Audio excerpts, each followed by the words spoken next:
Disclaimer. Some of the topics discussed in this episode could include murder, child abuse, drug abuse, domestic violence, sexual assault, and other disturbing content. Please do not listen if you are sensitive to any of these topics.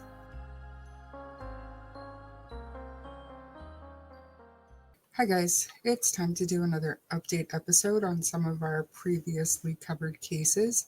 There have been quite a few updates in the Idaho murders case as well as Delphi. Yes, even Delphi, which I think I've been doing a pretty good job of keeping everybody updated until recently, but there's been a lot that's gone down. So I wanted to come on here and give you an update on everything that I could find for the cases that we've covered this far. So for Chapter 1, the Idaho 4, Brian Kohlberger case, there have been a number of updates to tell you about. Brian obviously is accused of murdering Caliyah Gonsalves, Madison Mogan, Xana Kernodle, and Ethan Chapin back in November of 2022. More than a month later, investigators arrested Brian at his parents' home in Pennsylvania, but he was extradited back to Idaho, and he's now facing 4 charges of first-degree murder and 1 charge of burglary. We know that Brian Kohlberger had entered a not guilty plea in May as his attorneys and prosecutors fight over pretrial motions in court. There was no trial date set. This is a death penalty case, so things are they're almost, I would say, almost dragging along in this one. Brian Kohlberger was indicted by a grand jury back in May on the 4 counts of first-degree murder and the burglary. But the defense thought that they were going to have, a pretrial or whatever it is, a probable cause hearing, but instead the prosecution went ahead with the grand jury. The grand jury is a group of 16 to 23 jurors whose job it is to determine whether there's probable cause to believe that Brian Kohlberger committed a crime. A grand jury can hear evidence, compel witnesses, and request documents in making their decision. Brian Kohlberger's attorney, Ann Taylor, argued that the indictment should be thrown out on several legal grounds, including that the grand jury was given the wrong instruction. Arguments were made that reasonable doubt should have been the standard for the indictment, when in fact the standard is probable cause and always has been probable cause. The judge denied this motion and then also denied the appeal that they had made after his first denial. So then they went to the Supreme Court, and it's actually still sitting with the Supreme Court of Idaho now. I seriously doubt the Supreme Court is going to overturn the judge's decision on this, but in any case, things are still happening while that decision is sitting at the Supreme Court level. And if I remember with Delphi, when they went to the Supreme Court, everything kind of stopped in that case. So it's interesting to me that things are still happening in the Idaho 4 case with this motion sitting up at the Supreme Court level. The defense is also challenging the investigative genetic genealogy evidence. We don't have a lot of information about what they're challenging here, but it's part of the defense's strategy, I suppose. Keep in mind, with all of these motions delaying the trial further and further, I would like to point out that Ann Taylor, as a public defender on this death penalty case, she is being paid $200 per hour to work this case. And that's just her wage. That's not her legal aides. That's not her experts. That's nothing. Just her. $200 an hour. So it's definitely in their own financial interest to drag things out as much as possible. There's so many delays. We might see trial in spring of 2025, but she will likely try to push that even further. So the judge gave the state until September 6th to turn over all the discovery to the defense, and the defense has until February to hand all their discovery to the state. It all seems a little bit ridiculous to me, but I'm not a lawyer. Side note here, Brian Kohlberger also admitted his alibi into court. He says that he was out driving around by himself in the early morning hours of that day. This is what I like to call an alibi or a non-alibi. whatever. Whatever. So the university also had that house on King Road demolished.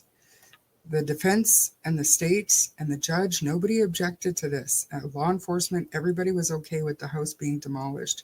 The FBI did go in and do some more photographing and measurements and stuff before the house was demolished, but it is gone. There is no trace of that house left. The families, for the most part, did not agree with that whatsoever, but it happened. The house is no more. That's like a whole other conversation. Like, what if the jury wanted to see that property, or what it was like up on the ledge to look into Madison's bedroom, or you know what I mean? Like they won't have that opportunity now. Hopefully they got all the evidence, but it just really seems like a bad idea, but what's done is done here. So let's move on to the Delphi case. I think I've done, like I said, a decent job of keeping you all updated on this one. We brought the Supreme Court actual hearing to you and the ruling that came down later that same day. There were a number of filings since January 18th, like between January 18th when the oral arguments were held and the actual opinion that came out in February. So we know that Rosie and Baldwin were reinstated as Richard Allen's court-appointed counsel. So we saw appearance filings, and eventually we saw the withdrawal motions from the other two public defenders, Libredo and Scremin. That was nothing unexpected whatsoever. But then there was a little bit of drama. Judge Gull denied the defendant's motion for Frank's hearing without a hearing. The order says, quote, "The court, having had defendant's motion for Frank's hearing filed September 18th, 2023, and the memorandum in support of the accused motion for Frank's hearing, defendant's supplemental motion for Frank's hearing, defendant's additional Frank's notice, and the state's objection to the defendant's motion to suppress, and the state's second objection to the defendant's motion to suppress under advisement now denies the defendant's motion for Frank's hearing. The court finds the affidavit submitted in support of the issuance of the search warrant contained information that a reasonable belief existed that evidence of the murders would be found in the defendant's home and vehicles. The court does not find that the affidavit submitted false statements or that the affiant omitted statements with reckless disregard, nor does the court find that the affiant intended to mislead the judge by failing to present information. As the court has found the affidavit for issuance of the search warrant was valid, the search itself was reasonable and legal under Indiana law and Fourth Amendment case law. The defendant's motion to suppress the fruits of the search of 1967 North Whiteman Drive, Delphi, Indiana, is also denied based upon all of these pleadings, memorandums, and exhibits previously submitted in support of the request for Frank's hearing. Defendant's motion in limine regarding ballistics, filed on June 13, 2023, is reviewed and denied without hearing. The court finds the evidence contained in the defendant's exhibits A and B attached to the motion is relevant and admissible. The court further finds the probative value of such evidence is not substantially outweighed by its prejudicial impact, and that the evidence will not confuse or mislead the jury. Defendant's motion to transfer, filed January 12, 2024, is taken under advisement pending the state's response, if any, and a hearing to be set. State's motion to amend information, filed January 18, 2024, will be set for a remote hearing.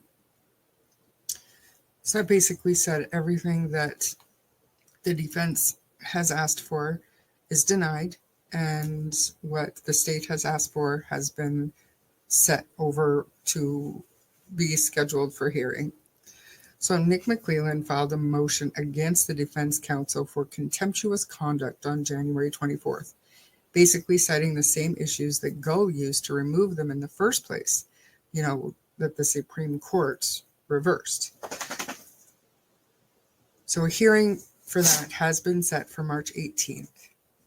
So when the lawyers were reinstated, more discovery was turned over to them by the state, even though Nick McClelland said that he had turned everything over to the defense back in October. When reviewing this evidence, the defense realized that the video recordings of interviews conducted with Brad Holder and Patrick Westfall had been recorded over or destroyed. You'll remember Brad Holder and Patrick Westfall being specifically named in that Frank's memorandum. Of course, the defense is saying that this was intentionally done by law enforcement, and so has filed a motion to dismiss the case because that evidence was destroyed. That hearing will also be on March 18th. So that one is going to be at 9 a.m. and the contempt hearing is at 2 p.m. I don't know. I think it's pretty clear what the judge is going to do, but some actually think that she's going to use the 2 p.m. hearing to attempt to remove them again. But I don't think she's going to do that. So in the midst of all this, the defense also filed again to have the judge removed due to bias against them. Of course, Judge Gull denied this motion too. Yes, it's strange as that sounds. The trial judge is the judge who decides on all filings, including her own removal. And of course, she wasn't going to admit to bias and remove herself. Also, in the midst of all this, the Supreme Court opinion finally came down. I will go over that for you really quick. I'm not going to read the whole thing. It's like 22 pages long, but I'm going to go over like the headings and just kind of sum it up for you. So the opinion actually starts with just kind of facts and procedural history of the case. I don't know that there's much value in me going through all of that for you. It's just kind of going through what led them to the Supreme Court, which we know there was that leak. Judge Gull took issue with some of the press conference and the mistakenly sent email and some other things, and then the leak of the crime scene photos. She used that as her reasonings to basically force the attorneys to withdraw. And they did, but they didn't want to, like they didn't really have a choice. So that's just kind of going over how they perceive that situation. And then they had their discussion, and they outline in the discussion in detail how they came to their discussion or decision. And this is kind of where I'm just going to read the headings for you. And then after the headings, they go through and they explain it in more detail. But again, I don't see any value in taking up more of your time doing that. But so basically, Allen's request to reinstate his original court-appointed counsel presents extraordinary circumstances warranting relief. So one of the big things that Gull's lawyer was saying is that this is not a Supreme Court issue. They should have went through the trial court and the appellate court before getting to the Supreme Court, but the defense went straight to the Supreme Court.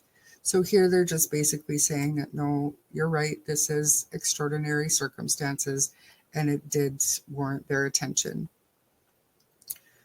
And then we go through and it says we may review an attorney disqualification decision through an original action, which was what these oral arguments were. And then going further down, this was quite a lengthy one. Allen is entitled to the reinstatement of his original court-appointed counsel. Court-appointed counsel may be disqualified only as a last resort after considering the prejudice to the defendant. And basically this means that because of the continuity of counsel, he had built a trusting relationship with the public defenders, and the judge didn't take any other action to try to rectify the issues before basically disqualifying them, finding them grossly negligent. Whereas in here is where they kind of explain what needs to happen before disqualification and what has to happen for a disqualification by a judge. And none of the issues that she had reached that level. And there's a bunch of case law that they cite in here as well. And they say disqualification here was not a last resort. There was nothing else the judge tried to do before doing the most harsh, penalty for these infractions. And this is where the contemptuous conduct hearing is. That is the proper way to deal with those particular infractions. So they could they could see a little bit of jail time, more likely to be a fine of some kind. And then they're building a record, right? The state and the judge is building a record so that if they feel like the defense is continuing that kind of behavior, then they can show that they've tried other means to rectify the issue before going ahead and removing them, which is why I don't think that the very first hearing that they have after being reinstated, they're going to be removed again. It's just not going to happen. Then it says that Allen's remaining requests present no extraordinary circumstances warranting relief. And this is, they applied to have his right to a speedy trial be activated, even though they didn't file it before they were removed. They had it ready to be filed, but they were removed before they did file it. So the Supreme Court said, we're not doing that. And the other one was to find that Judge Gull is biased and to remove her. They denied that as well. For a judge to be removed due to bias, it basically has to be on a personal level. So she can make whatever ruling she wants for or against the defense, and it's not considered bias. They have that discretion. They have that right, as long as they're following the rules of law. So they've denied that. So that's why they went and refiled it again at the trial court level. And she herself denied that. So that's where this sits. Their attorneys are staying. Judge Gull is staying. They all just have to get it together and get this job done. So the conclusion says, having granted Allen's request to reinstate his original court-appointed counsel and denied his remaining requests through January 18th, 2024 order, this opinion terminates the original action proceedings in this court. Petitions for rehearing or motions to reconsider are not allowed. So it was a 5-4 decision. There was one of the Supreme Court justices who filed a dissenting opinion, and he just goes through and explains why he didn't agree with the court's decision, with the Supreme Court's decision to reinstate the lawyers. And that was basically because there was no actual precedent for that particular circumstance. They actually had to write this rule in because of this. So he said, well, she didn't have the benefit of this rule when she was making her decisions. So, but she still made those decisions. And if it were to happen now today, then they would be the wrong decision. So that's basically what the Supreme Court opinion said.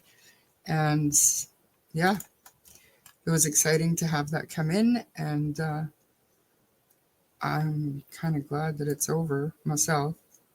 I'll share any other updates that could happen between now and then to our Facebook page. In this case, anything could happen at any day. But if any live streams come up, and those will have to be a pretty big deal. And I can't see anything really happening between now and March 18th. So we'll discuss it when it does happen. So jumping to Chapter 6, Sarah Boone, the suitcase murder. You'll remember she was, quote unquote, playing hide and seek with her boyfriend, and he was in a suitcase and suffocated to death. This was way back, Season 1, Chapter 6, like I said. This trial keeps on getting delayed, and I'm not going to go into a whole lot of detail here, but Sarah keeps losing her public defenders. She either fires them or they straight out quit. She's really hard to work with. She is now on public defender number 8. This is almost unheard of. The trial keeps getting put off, obviously, because these new lawyers have to catch up. Recently, the current public defender applied for more expert funding to testify about battered spouse syndrome. I can't see how that's even relevant in this case, but it's obviously the defense's strategy, and they have every right to that. But we'll be watching, and we'll bring you updates as they happen here. Now we're going to jump to Chapter 24. Megan Boswell Obviously, she murdered her daughter. Remember, we had played some of the audio um, of her when they were looking for her daughter Evelyn.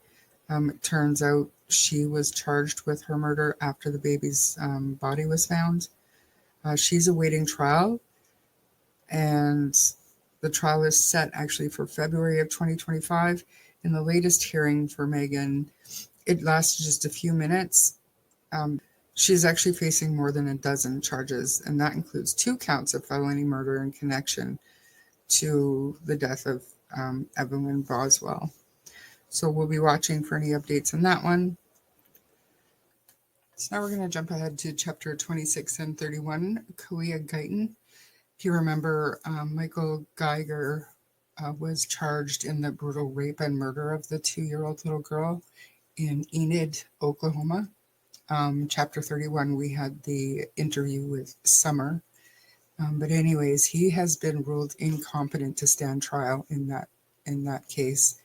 In a hearing before Garfield County District Judge Tom Newby, Geiger was found to be suffering from a delusional disorder, unable to appreciate the nature of charges against him, unable to rationally assist his attorneys in his defense.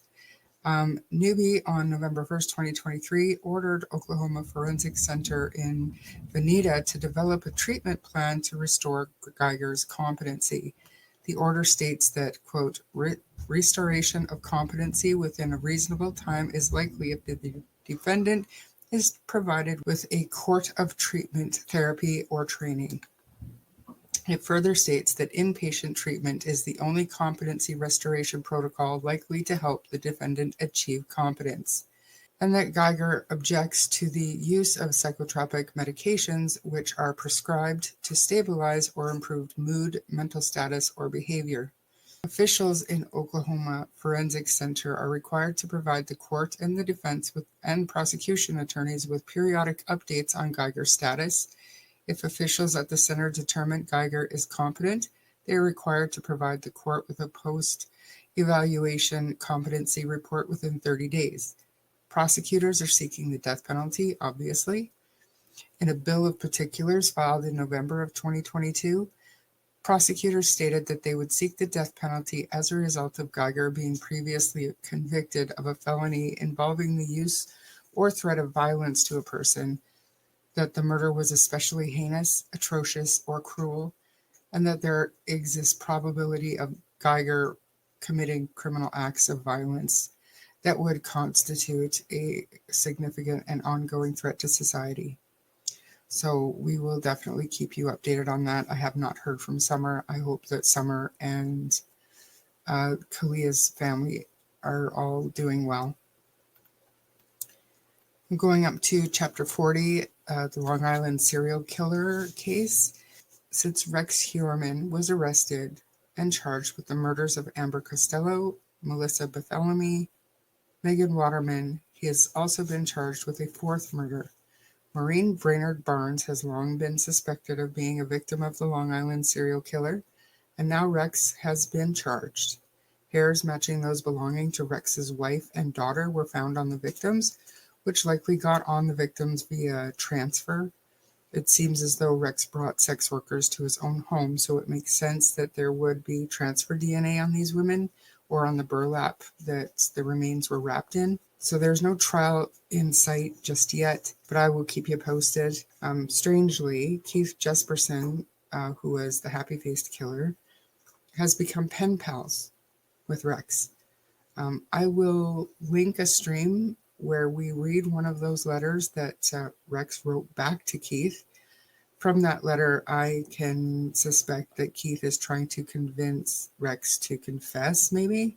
I don't know, but time will tell. Chapter 41, Chad Doerman. Chad Doerman was indicted last summer on 9 counts of aggravated murder, 8 counts of kidnapping, and 4 counts of assault in connection with the 2023 deaths of his 3 sons. If you remember, he was on body cam, so I mean, we know this happened. His stepdaughter was an eyewitness to it. The boy's mother was a witness to it, and he fatally shot his 3 little boys. last summer. Allegedly, he admitted to killing the boys shortly after his arrest, but his attorneys believe that authorities violated his constitutional rights by questioning him without a lawyer. A motion to suppress evidence was filed in Chad's case. They claim their client's request for a lawyer following his arrest was rejected, and investigators from the Claremont County Sheriff's Office continued to question him for several hours, during which Chad allegedly confessed to the killings. Doerman's attorneys stated in a motion that they want everything he said during his entire interrogation thrown out because the detectives violated Mr. Doerman's constitutional right from the outset. I watched this hearing, and from the sounds of it, they did not sufficiently go over the Miranda warnings with Chad Doerman, but thankfully I think they have enough evidence that they don't really need that confession or statement or whatever he gave to law enforcement. I don't think they need that to get conviction in this case, and I do believe that they are seeking the death penalty. So hopefully all that comes out well, and his trial is set for 4 weeks and is scheduled for July 8th to August 2nd, 2024. So now Chapter 52, the murder of Lily Peters. This is where the 10-year-old little girl was murdered by her, I believe, 14-year-old cousin. So the courts have decided that the offender will stay in adult court. They had a hearing to determine whether or not the case should be moved to juvenile court, but it is going to stay in adult court. The 15-year-old is charged with first-degree murder, first-degree sexual assault, and first-degree sexual assault of a child under 13, resulting in great bodily harm. This happened when he was just 14 years old in April of 2022. According to court documents filed shortly after Lily's death, the prosecutor claimed that the teen ran from the scene after strangling and assaulting Lily. The criminal complaint said the boy then went home, showered, and put his dirty clothes in the laundry. After hearing that Lily was considered missing, authorities said that he returned to the scene to hide her body by moving it and covering it with leaves. Investigators said the defendant told law enforcement in an interview that he intended to rape and kill the victim from the get-go. A judge went on to set his bail at $1 million with the conditions that he would not have contact with any juvenile, wouldn't possess dangerous weapons, or would only be allowed to see his siblings under supervised visits. So like I said earlier, the defendant's attorneys requested to move that case back into juvenile court, and it was ultimately denied by the circuit court judge. But now that has been appealed, and a motion to stay the proceedings has been granted as of early February. So staying proceedings doesn't mean that the charges are being dropped or anything that's happening, just everything just kind of stops right here until the appeal is heard. So basically, we'll find out probably in the coming weeks if and when this boy will be going to trial. I think he turned 16 this month. But it all is based on when the crime occurred. So really that's kind of irrelevant. Other than that, I think that kind of wraps everything up. There was a little bit of movement in the Brian Walsh case. His high-profile lawyer withdrew her appearance. He was found indigent so that he can get a public defender. And that's kind of where we're sitting with that one right now, too. So anyways, those are the major updates that I wanted to tell you about today. And anything else comes up, check our Facebook page. You can follow us there. You can message me on Messenger. You can follow our YouTube or Twitter, X, whatever that's called. Thanks for listening. See you next time. If you enjoyed this episode, please subscribe to the podcast and share with your friends. If you don't mind giving us a 5-star rating, it will help our show grow. You can also find us on Facebook, TikTok, and Instagram at True Crime Story Podcast, where the discussion can continue. If you wish to contact us, you may do so via email at truecrimestorypod@gmail.com. Remember to send in your podcast episodes, case suggestions, or requests. Thank you so much for listening and supporting the show. I'm Bree. And I'm sure. And we'll see you in the next chapter. Bye! Bye.